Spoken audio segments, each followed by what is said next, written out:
हरे कृष्ण। ओम नमः शिवाय। कल हम कथा में बात कर रहे थे कि महादेव और माता पार्वती वो प्रस्थान कर चुके हैं अमरनाथ की गुफाओं की ओर। और इसके साथ साथ दूसरी ओर ताड़कासुर ने अपने पुत्रों के साथ मिलकर और माय दानव के साथ मिलकर त्रिपुर के निर्माण के लिए सारी योजनाएं बना ली हैं। और खाली योजनाएं ही नहीं बना ली, बल्कि उसने तो त्रिपुर का निर्माण शुरू भी करवा दिया, क्योंकि वो जानता था कि त्रिपुर जो बनेंगे वो ऐसे बनेंगे कि जिसके अंदर अगर वो यानी कि ताड़कासुर अगर चला जाएगा तो कोई भी उसको भेद नहीं सकता, कोई भी उसके ऊपर आक्रमण नहीं कर सकता, कोई भी उसका विनाश नहीं कर सकता। और जो उसे एक भय है, जो उसे ये भय है कि शिव पुत्र उसकी वध करेगा, तो वो उस भय से मुक्त होना चाहता है, क्योंकि वो जानता है कि एक बार यदि त्रिपुर बन गए तो फिर शिव पुत्र भी उसे भेद कर उसके अंदर नहीं आ सकता। और यही कारण है कि वो त्रिपुर बनाने के लिए बहुत ज्यादा उत्सुक है। देवता मैंने आपको बताया कि प्रसन्न भी हैं, चिंतित भी हैं।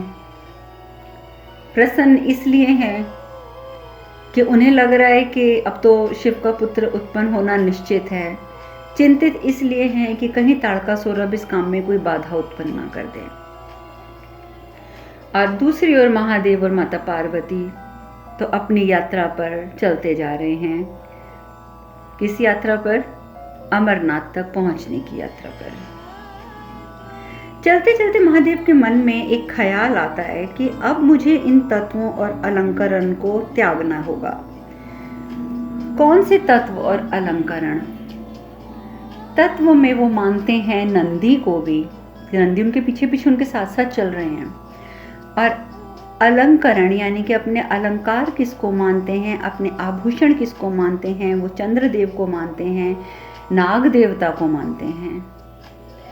तो उनके मन में आता है कि मुझे अब इन तत्वों का त्याग कर देना चाहिए, क्योंकि इन सभी ने सृष्टि के कल्याण हेतु अपनी बहुत अहम भूमिका निभाई है। और अब इन्हें कुछ विश्राम की आवश्यकता है। और वैसे भी अब पुरुष और प्रकृति के मिलन में इनकी उपस्थिति बाधक भी हो सकती है। ये विचार मन में आते ही भगवान रुकते हैं और रुककर नंदी को कहते हैं कि नंदी, एक वृहद कार्य हेतु मुझे सब कुछ त्यागना पड़ रहा है, और क्योंकि संसार में तुम मुझे सबसे अधिक प्रिय हो, तो इसीलिए सर्वप्रथम मैं तुम्हें त्याग रहा हूं। नंदी जी तो एकदम परेशान हो जाती है, प्रभु आप हमें त्याग रहे हैं। महादेव उन्हें इशारा करते हैं कि मेरी बात सुनो, मेरी बात सुनो नंदी, तुम्हारा त्याग मैं इसीलिए कर रहा हूं क्योंकि तुम मेरी सर्व प्रिय हो, सबसे ज्यादा प्रिय मुझे तुम हो। और मैं इतना जानता हूँ कि हमारी प्रिय वस्तु जो होती है या हमारा प्रिय व्यक्ति जो होता है, वो कभी कभी हमारे किसी वृहद कार्य में बाधक भी उत्पन्न हो जाता है, बाधक की तरह भी आ जाता है। क्यों? क्योंकि उसके प्रति जो हमारा मोह है, प्यार है, वो कहीं ना कहीं बाधा उत्पन्न करता है।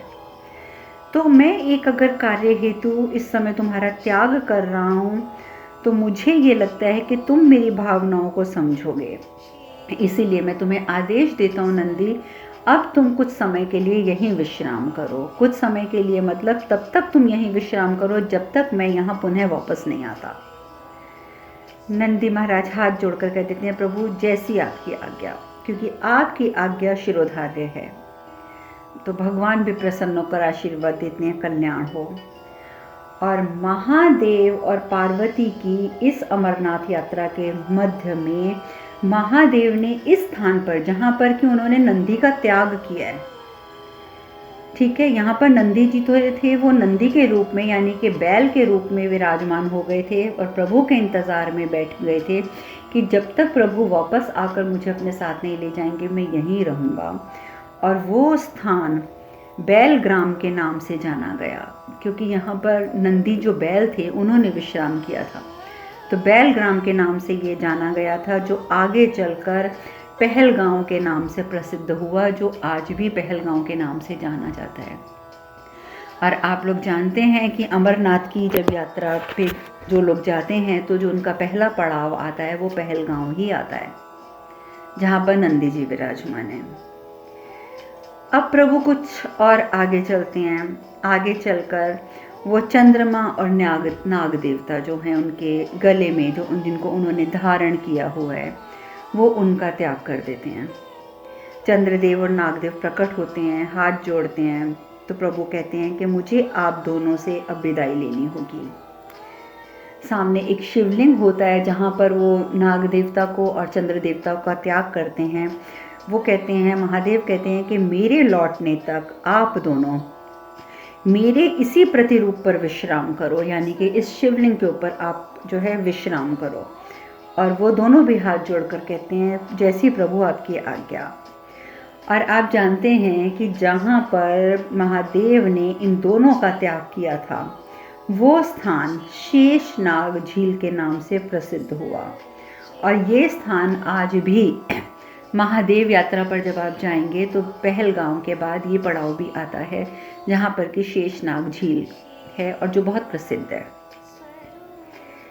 इस प्रकार से महादेव ने नंदी का भी त्याग कर दिया, चंद्रमा देवता का भी त्याग कर दिया और नाग देवता का भी त्याग कर दिया। अब ताड़कासुर को सूचना मिल जाती है कि महादेव तो प्रस्थान कर चुकी हैं, विचलित हो जाता है। अपने वो गुरु को बोलता है, गुरु शुक्राचार्य को, गुरुदेव क्या ये सत्य है? तो गुरु शुक्राचार्य बोलते हैं पूर्णतः सत्य है, किंतु इसकी पूर्व सूचना मिलने से तुम्हारा कोई भी हित होने वाला नहीं है ताड़कासुर, कोई हित होने वाला नहीं है। ताड़कासुर क्रोधित हो जाता है, कहता है गुरुदेव मैं अपना हित ना स्वयं देख लूंगा, मैं आपसे कुछ नहीं पूछ रहा हूँ। वो अपने बेटों को आवाज लगाता है, पुत्रों शीघ्र प्रस्थान करो, हमें शिव पुत्र के जन्म को अवरुद्ध करना होगा और उसका संहार करना पड़े तो भी तुम अडिग रहना, अगर पुत्र का संहार भी करना पड़ता है तो तुम कर देना। ताड़ाक्ष जब ये बात सुनता है तो वो बोलते हैं नहीं पिताजी, नहीं, हम ऐसा नहीं करेंगे, कदापि नहीं करेंगे। विद्युन्माली कहता है पिताजी नवजात शिशु की हत्या से बड़ा अपराध तो कोई होता ही नहीं है, कोई अधर्म होता ही नहीं है पिताजी, ऐसा अधर्म करके हम महादेव के संरक्षण से वंचित हो जाएंगे। नहीं नहीं, हम महादेव का संरक्षण नहीं खोना चाहते, हम ये बात नहीं करेंगे। ताड़कासुर को बड़ा क्रोध आता है। ताड़कासुर कहते हैं ज्ञात रहे हम असुर हैं और ये जो धर्म अधर्म की बातें हैं ना, ये सब विवाद देवताओं ने रचित किया है सिर्फ हमें शोषण करने के लिए, हमें शोषण करने की सिर्फ ये एक नीति मात्र है, इससे ज्यादा और कुछ नहीं है। तुम्हें अपनी बात पर अटल रहना है तो रहो, मैं स्वयं असुरों की प्रतीक्षा हेतु प्रतिष्ठा हेतु मैं अपने आप को न्यौछावर कर सकता हूँ और मैं कर भी दूंगा। और गुस्से से पैर पटकता हुआ ताड़कासुर जो है वो उस कक्ष में से निकल जाता है, क्योंकि उसके पुत्रों ने उसे मना कर दिया। पर अभी भी उसके मन में ये विचार है कि कहीं ना कहीं उसके पुत्र जैसे पहले यहाँ आने के लिए मान गए हैं तो वो यहाँ पर इसकी ये बात भी मानेंगे और शिव के पुत्र का हनन भी ये करेंगे। लेकिन उस समय वो अपने बच्चों को, अपने पुत्रों को अपना क्रोध दिखाते हुए वहां से चला जाता है। उधर दूसरी ओर माता पार्वती वो पूछती हैं, कहती हैं प्रभु क्या कारण है कि जो आपने अपनी हर प्रिय वस्तु का, अपने हर प्रियजन का त्याग कर दिया, इसका क्या कारण है महादेव? शिव कहते हैं पार्वती, चंद्र रूपी मुकुट जो है वो एक पुरुष का अहंकार होता है, नाग रूपी माला उसका मोह होता है। अतः जब तक पुरुष व स्त्री अपनी सभी भावनाओं को, कुंठाओं को, अहंकार, लोभ और मोह का त्याग नहीं कर देते, परस्पर स्नेह जो है वो अवरुद्ध ही रहता है। और यही बात दर्शाने के लिए, संसार को बताने के लिए कि पुरुष और प्रकृति को अपने अहंकार, अपनी कुंठित भावनाओं का, लोभ और मोह का त्याग करना चाहिए, तभी वो जो प्रेम है वो बिना अवरोध के आपका जो है वो पोषित हो पाएगा। ये बताने के लिए ही मैंने इन दोनों वस्तुओं का त्याग किया है। और इसी कारणवश मुझे इन सब का त्याग तो करना ही पड़ा, बल्कि मैं तुम्हें ये बताना चाहता हूँ पार्वती कि इसके फलस्वरूप हम अपने मौलिक अस्तित्व के रूप से साक्षात्कार कर सकते हैं। देखो पार्वती, अब हमारा मिलन होने वाला है और प्रेम की पराकाष्ठा के मार्ग में पुरुष और प्रकृति एक होने को जब तत्पर होते हैं तो इन चीजों का अवरोध उत्पन्न होने का मौका नहीं देना चाहिए। प्रेम और प्रेम की अभिव्यक्ति के मध्य सांसारिक भेदों का कोई महत्व नहीं होता है और यही कारण है पार्वती जो मैंने नंदी का भी त्याग किया। जब ये बातें माता पार्वती सुनती हैं, माता पार्वती कहती हैं, किंतु स्वामी आपने हमारी बहन गंगा को भी अपनी जटाओं में धारण किया हुआ है, तो क्या उनका त्याग अनिवार्य नहीं है? शिव कहते हैं अवश्य है, अवश्य है। मैं तो उस स्थान पर पहुंचने की प्रतीक्षा कर रहा था जहां पर मैं गंगा का त्याग करूंगा और मैं आज वहां पहुंच गया हूं। और यहाँ पर मैं गंगा का त्याग करूंगा और देवी गंगा को अब कुछ समय यहीं पर विश्राम करना होगा। और ये कहते हुए वो अपनी जटा को खोल देते हैं और जटाएं जैसे खुलती हैं तो गंगा की धार उसमें से प्रकट होती है, साथ ही देवी गंगा भी वहाँ प्रकट होती हैं। और वो उपस्थित होते ही हाथ जोड़कर कहती हैं, महादेव आपके वापस आने तक मैं इसी स्थान पर आपकी प्रतीक्षा करूंगी।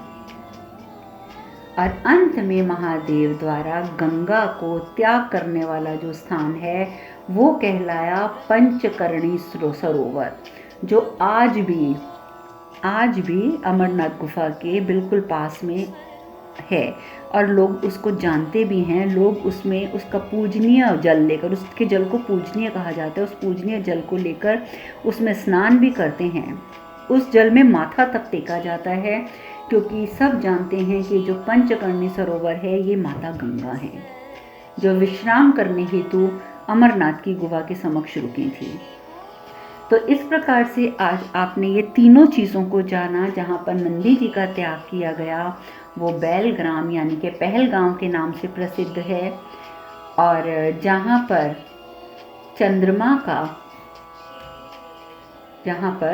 चंद्रमा का और नाग देवता का त्याग किया गया वो शेषनाग झील के नाम से प्रसिद्ध है, और जहाँ पर गंगा माँ का त्याग किया गया वो पंचकर्णी सरोवर के नाम से प्रसिद्ध है।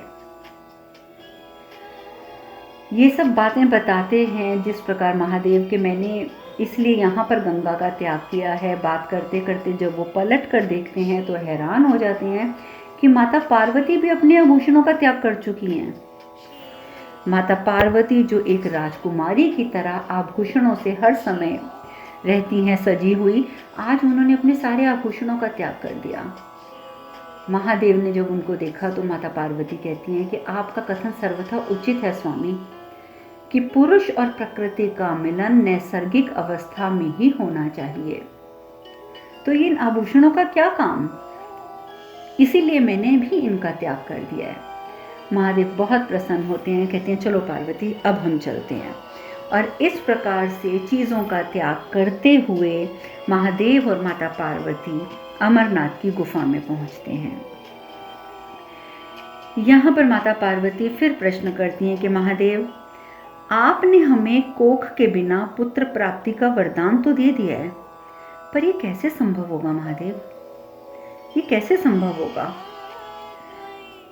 भगवान शिव इस समय माता पार्वती को समझाते हैं। माता पार्वती से वो कहते हैं कि पार्वती ये समस्त सृष्टि जो है ये एक वृद्धि कार्य हेतु कार्य कर रही है, कार्यरत है। यहाँ हर पल पुरुष और प्रकृति के मिलन से सृजन का कार्य निरंतर चलता रहता है। और उल्लेखनीय है पार्वती कि खंडित सृष्टि में से भी प्राणियों का जन्म या सृजन का कार्य संभव होता है। तो माता पार्वती जब ये सुनती हैं तो वो हैरान होती हैं। वो पूछती हैं किंतु हमें ये समझाइए स्वामी कि यदि सृष्टि का विनाश हो जाए तो इसके जीवों का भी विनाश हो जाता है, तो फिर ये कैसे संभव है? क्योंकि महादेव ने कहा ना कि खंडित सृष्टि में भी ये कार्य निरंतर चलता रहता है, सृजन का कार्य। तो माता पार्वती इसीलिए ये प्रश्न करती हैं कि ये कैसे संभव है, क्योंकि जब पृथ्वी का विनाश होता है तो सभी जीवों का भी विनाश होता है, तो फिर सृजन का कार्य कैसे संभव है? शिव कहते हैं संभव है पार्वती, संभव है। विपदा की स्थिति में स्त्री पुरुष का होना, उनका समागम होना, ये उस समय भी संभव हो जाता है, क्योंकि इस अभाज्य तत्वों से उत्पन्न हुई ऊर्जा से सृजन चलता रहता है। हमारे पुत्र का जन्म भी इसी अवस्था में ही होगा। तो माता पार्वती बोलती है किंतु स्वामी ये तो एक तांत्रिक क्रिया हुई, तो यानी कि हमारे पुत्र का जन्म जो है वो एक तांत्रिक क्रिया द्वारा होगा, इसमें प्रेम का आदान प्रदान कहाँ है? इसमें प्रेम का आदान प्रदान तो ना हुआ ना प्रभु। शिव कहते नहीं पार्वती, प्रेम इन सभी क्रियाओं का आधारभूत है। प्रेम के अभाव में स्त्री पुरुष दोनों का समागम जो है वो असंभव है। इस समस्त सृष्टि में तुम आज जो भी घटित होता है देख रही हो ना, उसके कण कण में प्रेम ही तो है। इसी सृष्टि की मूल कल्पना और स्थायित्व का मूल जो सिद्धांत है वो प्रेम ही है, और हमारे पुत्र के जन्म में भी प्रेम का ही आधार होगा, प्रेम ही उसका आधार होगा, और ये समस्त सृष्टि कोख की भूमिका निभाएगी हमारे पुत्र के लिए। अब भी कोई तुम्हारे मन में शंका है तो मुझसे तुम प्रश्न कर सकती हो। माता पार्वती कहती है नहीं स्वामी, कोई शंका नहीं है। उधर दूसरी ओर सभी देवता जो हैं वो गुफा के बाहर पहुंच के खड़े हो जाते हैं। अब देखिए, गुरु बृहस्पति ने देवताओं को कहा था कि हमें एक बार विष्णु भगवान से परामर्श करना चाहिए कि हमें वहां जाना भी चाहिए या नहीं, लेकिन इंद्रदेव ने किसी की नहीं सुनी और कहा कि आप रहने दीजिए, भगवान विष्णु ने तो हमें पहले ही सब कुछ बता दिया इस बारे में, तो अब उनसे क्या पूछना।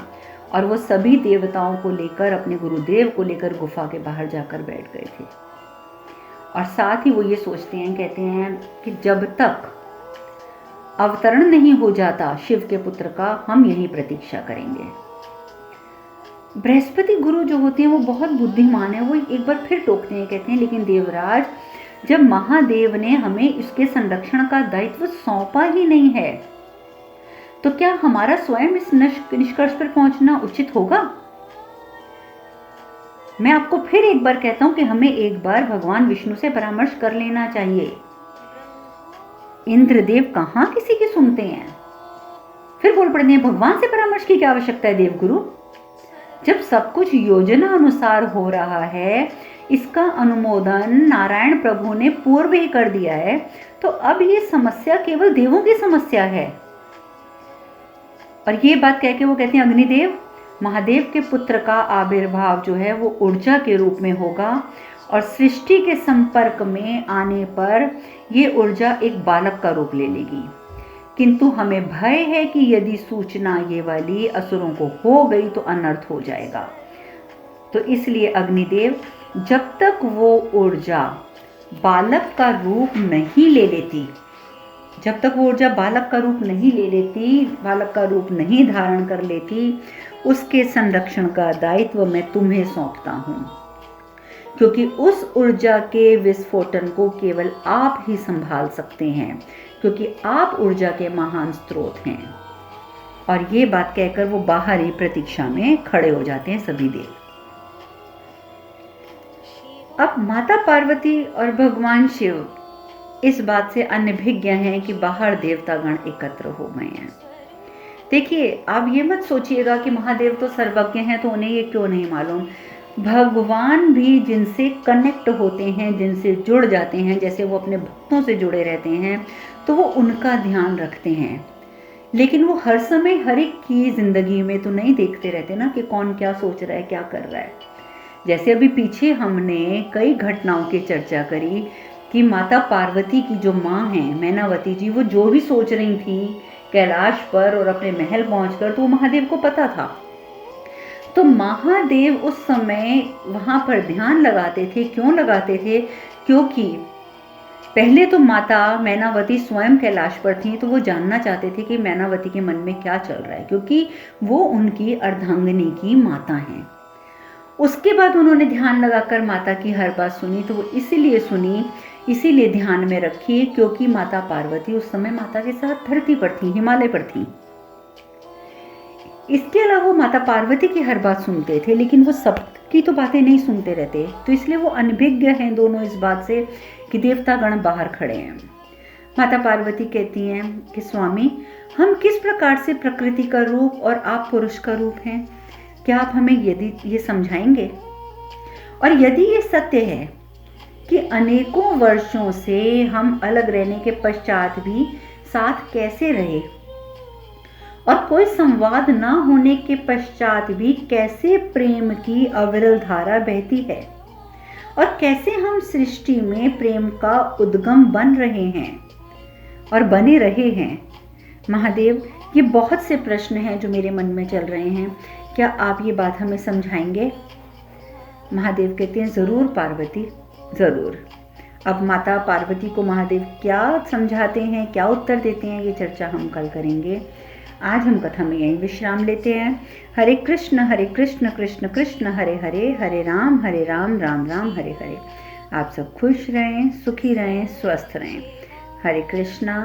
ओम नमः शिवाय, ओम नमः शिवाय, ओम नमः शिवाय।